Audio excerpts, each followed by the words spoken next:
इस कार्यक्रम के पुण्यार्जक हैं विद्या अरह गुरु भक्त परिवार संघ, श्रीमान विजय हितकारी, पुत्र श्री मोहित सविता जैन, तहसीलदार दमोह मध्य प्रदेश, बेटी मोली लब्धि जैन, दमोह मध्य प्रदेश, श्री शिखर चंद जी, धर्मपत्नी गेंदाबाई, शिक्षक, श्री अजित मंजू जी, श्री मुकेश अर्चना जैन, समस्त जैन परिवार, कुरवाई मध्य प्रदेश, श्री श्रेयांश, धर्मपत्नी मीना जी, शिक्षक, बेटा इंजीनियर प्रतीक जैन, बेटी दामाद गगन प्रीति जैन, सुधीर प्राची जैन, कुमारी सिद्धिका, आमर्श, हितार्थ, समस्त परिवार, कुरवाई मध्य प्रदेश, स्वर्गीय मातेश्वरी श्री द्रौपदी देवी, श्री चांदमल जी जैन, बेटा श्री मुकेश मेघा जैन, सुपुत्र श्री मोहित वैशाली करठया, समस्त करठया परिवार, कुरवाई मध्य प्रदेश, स्वर्गीय श्रीमती विमला अजित जी, पुत्र श्री रजनीश सपना जैन, बेटी मनु आर्या वीर जैन, समस्त पंकज परिवार, कुरवाई मध्य प्रदेश, श्रीमती चेतना अजित कोठारी, बेटा आदित्य, बेटी सीए मोनिका जी एवं समस्त कोठारी परिवार, हैदराबाद, श्रीमती तृप्ति विकास जैन, श्री जिनेंद्र कुमार जैन, अतिश अक्षत जैन, धनौरा उत्तर प्रदेश, श्रीमती लक्ष्मी अनिल कुमार, श्रीमती अपूर्वा अतुल, कुमारी आस्था लाभांशी जैन, कुरवाई मध्य प्रदेश। हम शुभ करेंगे तो शुभ भोगना पड़ेगा, अशुभ करेंगे तो अशुभ भोगना पड़ेगा। जैसा करोगे वैसा ही तुम्हें परिणाम मिलेगा। अच्छे दिन आए तो बार बार देख लो, बुरे दिन आए तो डिलीट कर दो। ऐसा है जीवन में, अच्छे दिन आए तो बार बार रिवर्स करो, उसी चीज को बार बार देखो। मोबाइल में देखते कि नहीं देखते, जो प्रवचन अच्छा लगता है, जो फिल्म अच्छी लगती, जो रील अच्छी लगती है, उसको बार बार मन करता देखने को। 150 बार देखने के बाद भी फिर कहते और एक बार देख लो। सो तो रहे ही हैं, कल उठ पाए कि नहीं उठ पाए, एक बार फिर देख लो। होता ना ऐसा। और बुरे दिन आते हैं तो क्या करते, हटाओ इसको, डिलीट करो, काम का नहीं। अच्छे दिन आए तो रिवर्स कर लो और बुरे दिन आए तो फॉरवर्ड कर दो। है नहीं है ये व्यवस्था हमारे पास जीवन में, भोगना ही होगा। चाहे रामलाल हो या श्यामलाल हो, कर्म तो भोगना ही पड़ेगा। इसलिए सावधान, अलर्ट रहते हैं। पता है सप्ताह में 2 दिन नल आते हैं तो क्या करते हो, मंदिर आना भी बंद कर देते, काम बंद, बस डिब्बा डिब्बी बटोर के रख लेते, पानी भरना ही है।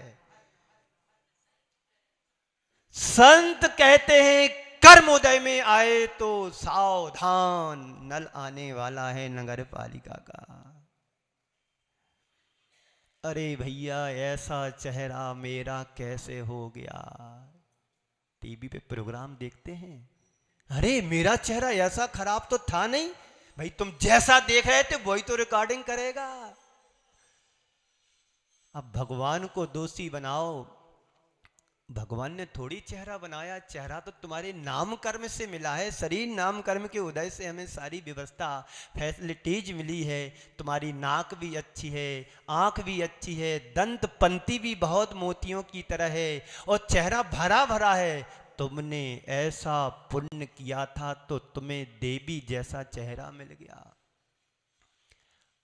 और बाजू में बैठी एक दूसरी बहन जी है, इतनी काली क्यों है।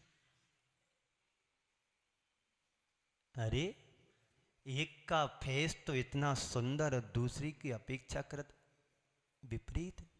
यही नाम कर्म का उदय है। जैसा कर्म किया वैसा परिणाम परिलक्षित हुआ।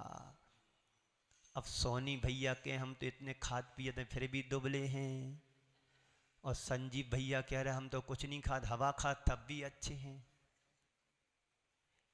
ये शरीर नाम कर्म के उदय से सारी फैसिलिटीज मिली है, किसी के द्वारा आरोपित नहीं, स्वयं ही उसको उपार्जित किया है। यही कर्म सिद्धांत है।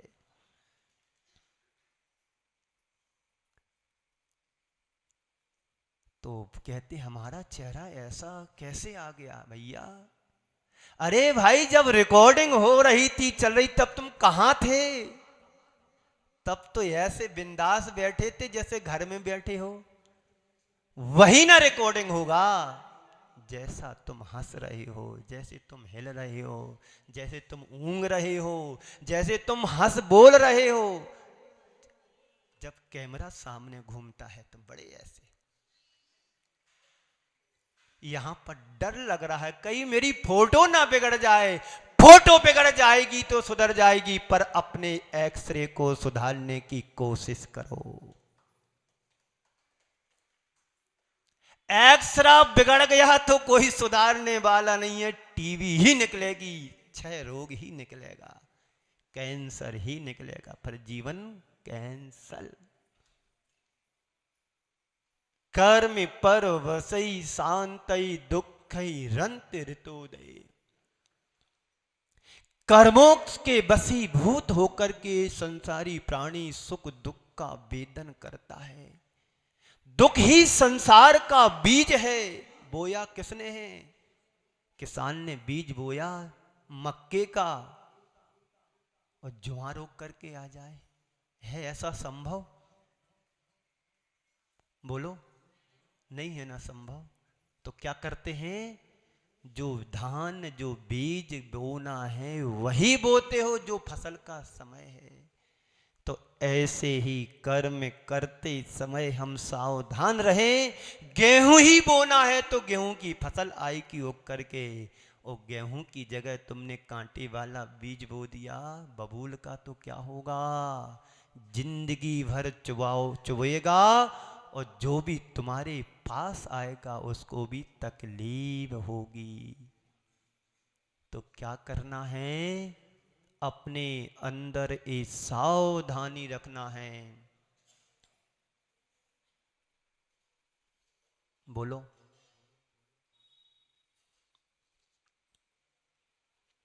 लेकिन हम सबके लिए बड़ा सौभाग्य मिला है, इस मनुष्य पर्याय को पाकर के कुछ अच्छा करने का अवसर आया है।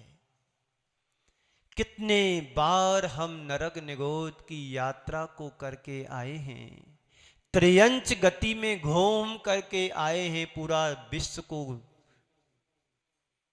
विश्व क्या 4 गति 84 लाख योनियों में ये जीव भटक भटक करके भ्रमण कर करके आया है। इस संसार चक्र का दिग्दर्शन कराने के लिए आचार्य कुंद कुंदेव ने 3 गाथाओं के माध्यम से हमें संसार भ्रमण की, संसार चक्र का बड़ा अच्छा उदाहरण दिया है। ये जीव संसार में भ्रमण करता है तो क्यों करता है? इस संसार में भ्रमण करने का कारण क्या है? आपको जो मनुष्य पर्याय मिली तो क्यों मिली? त्रियंच गति मिली तो क्यों मिली? देव बना तो क्यों बना? नारकी बना तो क्यों बना? इस मनुष्य या किसी भी पर्याय में जन्म लेने का कारण क्या है? 3 गाथाओं के माध्यम से आचार्य कुंद कुंदेव कहते हैं, जो खलु संसारथो जीवे तत्तो दुहोदि परिणामो, परिणामादो कम्मम कम्मादो होदि गदी सुगदी, गदी मदि गदस्य देहो देहादो इंद्रियाणि जायन्ते, ते हिम दो विषय गहनम तत्तुरागो बदो सोवा, जायदि जीवस एवं भावो संसार चक्रबल्लंबी, इति जिन बणे ही भणि दो अनादि निधनो सनिधिनो वा। इन 3 गाथाओं से आचार्य कुंद कुंदेव ने हमें संसार में परिभ्रमण के कारण और बंद की प्रक्रिया को उद्घाटित करते हुए कहा है। बड़ा सुंदर विवेचन किया उन्होंने। इस संसार की दशा को बता रहे हैं, कर्म बंध की प्रक्रिया को बता रहे हैं और जो तुम संसार में भ्रमण कर रहे हो उसकी व्यवस्था को उल्लिखित करते हुए कह रहे हैं। संसार में जो भी जीव है, जो खलु संसार अथो तत्तो दुहोदि परिणामो, इस संसार में जितने भी जीव हैं राग देश परिणामों के द्वारा, भावों के द्वारा उत्पन्न होता है। जीवो तत्तो दुहोदि परिणामो, इस संसार में जितने भी जीव हैं राग देश रूपी परिणाम करते हैं। एक बात, परिणामादो कम्मम कम्मादो होदि गदी सुगदु, गति कहते हैं राग देश परिणामों के द्वारा गति से गत्यांतर जाता है। सबसे पहले जीव राग देश रूप परिणाम करता है, उन परिणामों से जो कर्म बनता है वो गति से गत्यांतर जाता है।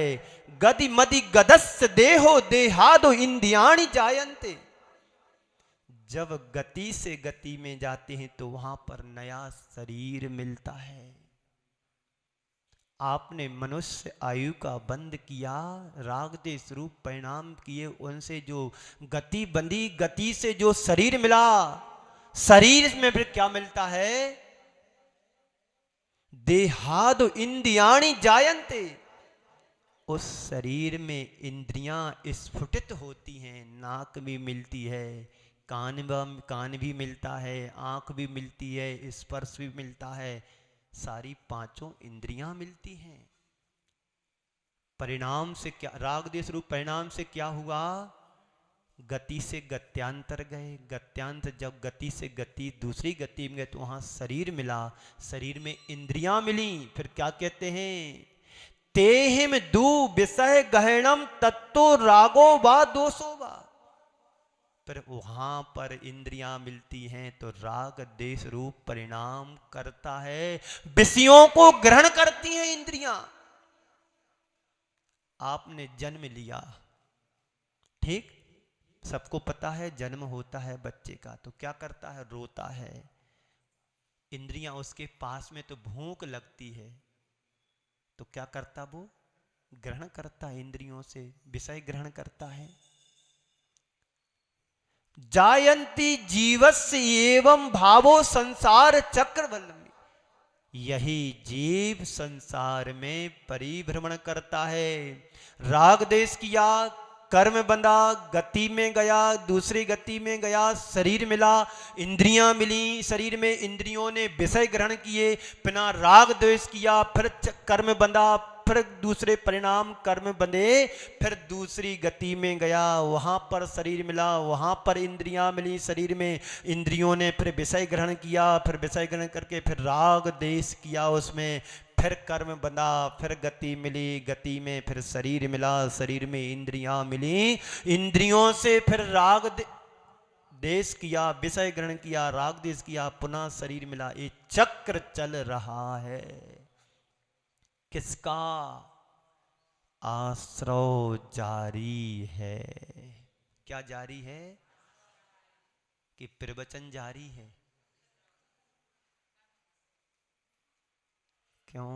क्या जारी है बाबूजी? आश्रव जारी है। संत कहते हैं कर्मों के वशीभूत होकर के संसारी प्राणी अच्छे बुरे कर्म करता है। एक कर्म करने वाला अपराधी हो सकता है बाहर का, बाहर के अपराधी करने वाला अपराध से हो सकता बच जाए, लेकिन जो कर्म का अपराधी करने वाला है वो कर्मों की कुदरत के कानून से नहीं बच सकता है। वहां तो जैसी करनी वैसी भरनी का सिद्धांत युक्ति चरितार्थ होती है। कहते ना भुक्तम क्षीयते कर्मा, बिना भोगे कर्म फल दिए नहीं झड़ते हैं। इस युक्ति को याद करो, बार बार याद करो। ना भुक्तम क्षीयते कर्मा। और अपनी प्रवृत्ति में सावधान रहो कि हर पल कर्म का आश्रव, हर पल कर्माश्रव हो रहा है। तो क्या कह रहे हैं? अपनी प्रवृत्ति में सावधान रहो तो तुम्हारे इस भव भ्रमण का मूल कारण जो कर्म है उससे फिर बच सकते हो। संत कहते हैं तो क्या करें फिर? कर्म तो आया उदय में, समता से सहन करो। कर्म भी मूल कारण नहीं है, स्थूल कारण है, तो बाहर से दिखाई देने वाला है। दुख कौन देता है बताओ? तुम्हें दुख कौन देता है? कर्म देता है ना। हमें कर्म दुख नहीं देता है। यदि कर्म दुख देता तो हमेशा सदैव तुम्हें दुखी रहना चाहिए था, फिर सुख कहां से मिलेगा? तो आचार्य कहते हैं दुख हमें देता है कर्म से प्रभावित हमारा मन। कर्म दुख देता तो सदैव हमें दुखी बने रहना चाहिए था, लेकिन संत कहते हैं कर्म दुख नहीं देता है, कर्म से प्रभावित होकर के हमारा मन हमें दुखी करता है। अभी तुम यहां पर बड़े शांति से बैठे हैं और तुम्हें कोई फोन आ जाए कि कोई तुम्हें पैसे देने वाला है तो क्या लगेगा? चलो उठो, भग जाएगा ग्राहक। 2 साल बाद तो आया उसका फोन। इस कार्यक्रम के पुण्यार्जक थे विद्या अरह गुरु भक्त परिवार संघ, श्रीमान विजय हितकारी, पुत्र श्री मोहित सविता जैन, तहसीलदार दमोह मध्य प्रदेश, बेटी मोली लब्धि जैन, दमोह मध्य प्रदेश, श्री शिखर चंद जी, धर्मपत्नी गेंदाबाई, शिक्षक, श्री अजित मंजू जी, श्री मुकेश अर्चना जैन, समस्त जैन परिवार, कुरवाई मध्य प्रदेश, श्री श्रेयांश, धर्मपत्नी मीना जी, शिक्षक, बेटा इंजीनियर प्रतीक जैन, बेटी दामाद गगन प्रीति जैन, सुधीर प्राची जैन, कुमारी सिद्धिका, आमर्श, हितार्थ, समस्त परिवार, कुरवाई मध्य प्रदेश, स्वर्गीय मातेश्वरी श्री द्रौपदी देवी, श्री चांदमल जी जैन, बेटा श्री मुकेश मेघा जैन, सुपुत्र श्री मोहित वैशाली करठया, समस्त करठया परिवार, कुरवाई मध्य प्रदेश, स्वर्गीय श्रीमती विमला अजित जी, पुत्र श्री रजनीश सपना जैन, बेटी मनु आर्या वीर जैन, समस्त पंकज परिवार, कुरवाई मध्य प्रदेश, श्रीमती चेतना अजित कोठारी, बेटा आदित्य, बेटी सीए मोनिका जी एवं समस्त कोठारी परिवार, हैदराबाद, श्रीमती तृप्ति विकास जैन, श्री जिनेन्द्र कुमार जैन, अतिश अक्षत जैन, धनौरा उत्तर प्रदेश, श्रीमती लक्ष्मी अनिल कुमार, श्रीमती अपूर्वा अतुल, कुमारी आस्था, लाभांशी जैन, कुरवाई मध्य प्रदेश।